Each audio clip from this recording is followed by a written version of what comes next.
അങ്കമാലിയിൽ മെഡിക്കൽ വിദ്യാർത്ഥി ജസ്ലിയ ജോൺസനെ കാറിടിച്ച് കൊലപ്പെടുത്തിയ കേസിലെ പ്രതി ഡോക്ടർ സിറിയക് ജോർജ് ഒടുവിൽ അറസ്റ്റിലായി.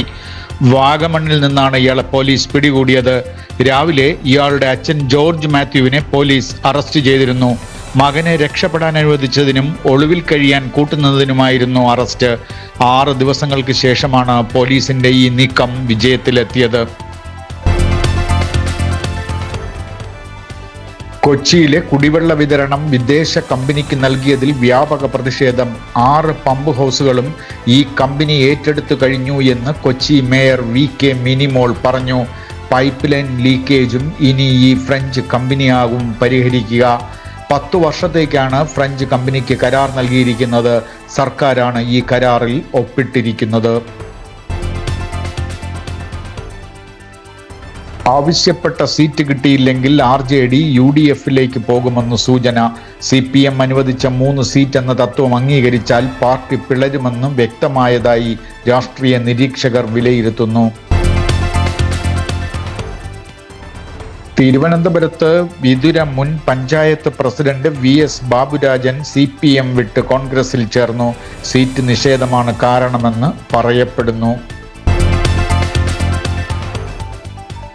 മുള്ളൻ പന്നിയെ തല്ലിക്കൊന്ന് ഒളിവിൽ പോയ വിവാദ നായകൻ തിരുവനന്തപുരത്ത് Vellanad panchayat president Vellanad Sasi additional sessions കോടതി മുമ്പാകെ മുൻകൂർ ജാമ്യാപേക്ഷ നൽകി. നാളെ കോടതി ഈ അപേക്ഷ പരിഗണിക്കും. ഓപ്പറേഷൻ സൈഹണ്ടിൽ 12 പേർ കോട്ടയത്ത് പിടിയിലായി. സൈബർ തട്ടിപ്പിനായി ബാങ്ക് അക്കൗണ്ട് വാടകയ്ക്ക് നൽകിയ 6 പേരും ഇതിൽ ഉൾപ്പെടുന്നു. 54 കേന്ദ്രങ്ങളിൽ സൈബർ വിഭാഗം പരിശോധന നടത്തി. വയനാടിന് മാത്രമല്ല സംസ്ഥാനത്തിനാകെ അഭിമാനമാകുന്ന ആനക്കാംപൊയിൽ മേപ്പാടി തുരങ്കപ്പാതയ്ക്കുള്ള നിർമ്മാണ ഉദ്ഘാടനം പാറ തുരക്കൽ ഇന്ന് മുഖ്യമന്ത്രി പിണറായി വിജയൻ ഉദ്ഘാടനം ചെയ്യും. ആറ്റുകാൽ ക്ഷേത്ര പരിസരത്തിനകത്തുള്ള മാലിന്യം സാധാരണ നഗരസഭ നീക്കം ചെയ്യാറില്ല. അതിനുള്ള സംവിധാനമുണ്ടാക്കുന്നത് ക്ഷേത്ര ഭരണസമിതി തന്നെയാണെന്ന് ട്രസ്റ്റ് വ്യക്തമാക്കി. നഗരസഭയെ കരുതേച്ചു കാണിക്കാൻ വേണ്ടി മനഃപൂർവ്വമുള്ള ശ്രമങ്ങളാണെന്ന് നഗരസഭാ ഭാരവാഹികളും പറഞ്ഞു. മുൻ വർഷങ്ങളിലും ഇങ്ങനെ തന്നെയാണ് നടന്നിട്ടുള്ളതെന്ന് ക്ഷേത്ര ട്രസ്റ്റ് വിശദീകരിച്ചു. അസാമിലെ വനമേഖലയിൽ തകർന്നു വീണ സുഖോയ് യുദ്ധവിമാനത്തിലെ പൈലറ്റിനെ കണ്ടെത്താനുള്ള ശ്രമം ഇപ്പോഴും തുടരുന്നു. സ്ഥലത്ത് വിമാനത്തിന്റെ അവശിഷ്ടങ്ങൾ മാത്രമാണ് കണ്ടെത്താനായത്.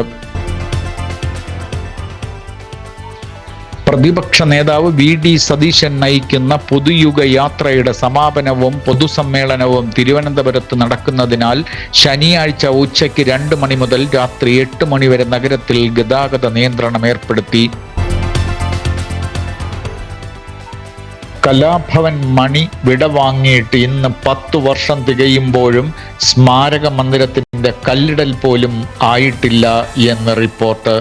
10 വർഷം മുമ്പ് പ്രഖ്യാപിച്ചതൊന്നും നടപ്പിലായിട്ടില്ലെന്നാണ് പറയപ്പെടുന്നത്. പശ്ചിമേഷ്യൻ യുദ്ധത്തിന്റെ പ്രതികരണമായി ഇന്ത്യയിലെ അതിർത്തി സംസ്ഥാനങ്ങളിൽ സംഘർഷ സാധ്യത കണക്കിലെടുത്ത് സുരക്ഷ ശക്തമാക്കി.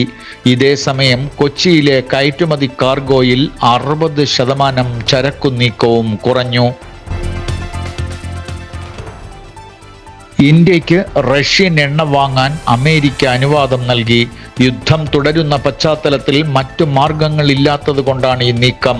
ഇന്ത്യക്ക് താൽക്കാലിക ലൈസൻസ് ഏപ്രിൽ 4 വരെ നൽകി US ഭരണകൂടം.